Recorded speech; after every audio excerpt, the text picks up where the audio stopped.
Menperin gerak cepat, Xiaomi diundang bikin pabrikan mobil listrik di Republik Indonesia. Menteri Perindustrian Republik Indonesia, Agus Gumiwang Karsasamita merayu Xiaomi untuk memperluas jangkauan investasinya di Indonesia. Setelah ponsel dan televisi, dia berharap Xiaomi mau memproduksi mobil listriknya di dalam negeri. Hal itu terungkap usai Agus Gumiwang melakukan pertemuan bilateral dengan Associate Government Affairs Direction Xiaomi Communication Co. Ltd. Jiangdong di Shanghai, China pada hari Jumat. Namun baru-baru ini, dia menyinggung soal investasi mobil listrik yang menjadi sektor bisnis baru untuk perusahaan tersebut. Kami mengetahui bahwa Xiaomi telah meluncurkan produk kendaraan listrik berperforma tinggi, yaitu Xiaomi S7, ujar Agus Gumiwang melalui rilis resminya. Kami mendorong agar Xiaomi dapat menjajaki investasi pada sektor kendaraan ramah lingkungan di Indonesia. Ini akan memperkaya pilihan kendaraan bagi konsumen Indonesia, sekaligus memperkuat ekosistem industri hijau nasional. Jika dilihat, hingga tahun ini Xiaomi telah menanamkan investasi senilai 3 triliun di Indonesia untuk produksi smartphone, tablet, dan televisi. Perusahaan tersebut kini menjadi salah satu merek ponsel unggulan di pasar nasional dengan pasar 21% pada kuartal kedua tahun 2025. Investasi Xiaomi berkontribusi besar dalam menciptakan lapangan kerja, transfer teknologi, serta memperkuat daya saing industri elektronik nasional. Hal ini sejalan dengan visi Making Indonesia 4.0 yang menempatkan sektor elektronika sebagai salah satu prioritas utama, kata Agus.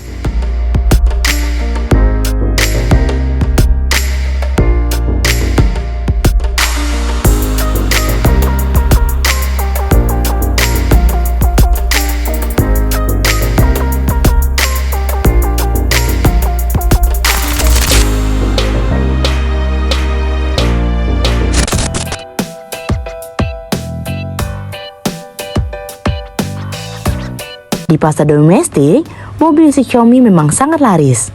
Bahkan, mereka telah mengirim 300.000 unit kendaraan dalam 5 bulan pertama. Menurut kabar yang beredar, produsen yang bermarkas di Beijing itu memang mulai menjajaki pasar di luar negeri. Masuknya Xiaomi ke industri otomotif bukan sebuah langkah spontan, melainkan strategi besar yang telah disiapkan sejak beberapa tahun terakhir. Peluncuran Xiaomi S7 menjadi bukti nyata bahwa Xiaomi ingin memosisikan diri sebagai pemain utama dalam industri otomotif global yang tengah bertransformasi menuju elektrifikasi. Xiaomi S7 sendiri merupakan sedan listrik berperforma tinggi yang langsung mencuri perhatian sejak pertama kali diluncurkan di China. Model ini membawa DNA khusus Xiaomi, teknologi canggih, desain modern, dan harga yang kompetitif. Kendaraan ini dibangun di atas arsitektur Modena platform yang dikembangkan Xiaomi melalui investasi riset yang sangat besar. Dalam prestasinya, CEO Xiaomi Lin Jun menegaskan bahwa perusahaan mengelontarkan lebih dari 10 miliar yuan hanya untuk pengembangan teknologi inti di sektor otomotif, termasuk sistem motor listrik, manajemen baterai, hingga software berbasis kecerdasan buatan.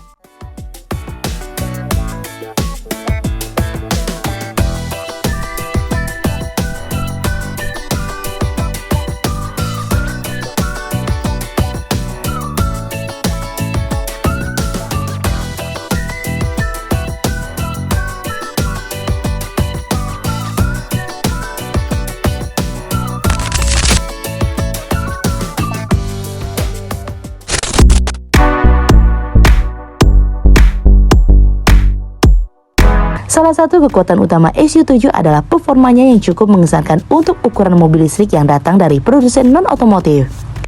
Varian X7 Max misalnya, mampu menghasilkan tenaga hingga 673 horsepower dengan akselerasi 0-100 km per jam hanya dalam waktu 2,78 detik. Angka ini menempatkannya sebagai salah satu sedan listrik tercepat di segmennya dan membuatnya sering dibandingkan dengan Tesla Model S atau Porsche Taycan, dua ikon performa di dunia EV. Selain tenaga besar, S7 juga dibekali dengan sistem baterai canggih dengan kapasitas hingga 101 kW yang memberikan jangkauan lebih dari 800 km berdasarkan siklus CLTC. Jangkauan ini menjadi salah satu selling point terkuat yang membuat S7 diminati oleh konsumen di pasar mobil listrik. Ekosistem software juga menjadi nilai tambah penting. Xiaomi memanfaatkan penguasaan teknologi LoT dan AI untuk membuat SU7 terhubung dengan mulus ke seluruh perangkat ekosistem Xiaomi. Pengguna dapat mengontrol rumah pintar, perangkat hiburan, hingga fungsi kendaraan melalui sistem operasi Xiaomi HyperOS yang dioptimalkan untuk mobil listrik. Di sisi pasar, Xiaomi membuktikan bahwa permintaan untuk SU7 sangat tinggi. Laporan dari berbagai media Cina menunjukkan bahwa permintaan pre-order mencapai puluhan ribu unit hanya dalam hitungan jam setelah peluncuran. Dalam 15 bulan pertama produksi, Xiaomi berhasil mengirim 300 ribu unit SU7, menjadikannya salah satu pendatang baru paling sukses dalam sejarah industri mobil di Cina.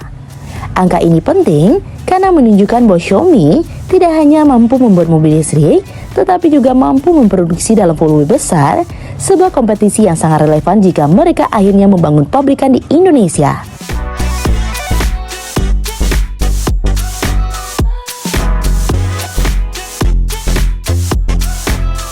Ambisi Xiaomi di sektor otomotif tidak berhenti pada SU7. Perusahaan telah mengonfirmasi bahwa mereka akan mengembangkan beberapa model tambahan, termasuk SUV listrik dan model entry level yang lebih terjangkau. Strategi ini mengikuti pola yang digunakan Xiaomi di industri smartphone, mulai dengan flagship berteknologi tinggi, kemudian memperluas lini produk untuk mencakup berbagai segmen pasar. Bagi pemerintah Indonesia, Xiaomi bukan sekedar produsen mobil baru. Kehadiran mereka membawa nilai tambah yang berbeda dibandingkan merek otomotif tradisional. Xiaomi memiliki basis pengguna yang besar, kekuatan brand yang kuat di sektor elektronik, dan teknologi integrasi perangkat yang bisa menjadi terobosan di pasar otomotif nasional. Karena itu, kehadiran Xiaomi di industri EV Indonesia berpotensi membuka babak baru dalam perkembangan mobil listrik di dalam negeri, baik dari sisi teknologi, persaingan harga, maupun pilihan model bagi konsumen. Dengan kesuksesan SU7 dan strategi ekspansi yang semakin jelas, Xiaomi kini menjadi salah satu pemain yang paling diperhitungkan di dunia kendaraan listrik. Dan jika perusahaan ini akhirnya memutuskan untuk membangun fasilitas produksi di Indonesia, dampaknya bisa sangat besar, baik untuk perkembangan industri lokal maupun posisi Indonesia dalam peta otomotif global. Lantas, apakah Indonesia siap menjadi pusat produksi mobil listrik di kawasan? Dan apakah Xiaomi bersedia menjadi bagian dari perusahaan besar itu? Mari kita ikuti terus perkembangannya, karena keputusan ini bisa menjadi salah satu titik balik terpenting dalam sejarah industri otomotif Indonesia. Nah, gimana menurut teman-teman? Komen di bawah ya. Sekian dulu informasi dari kita. Mimin pamit, see you in the next video.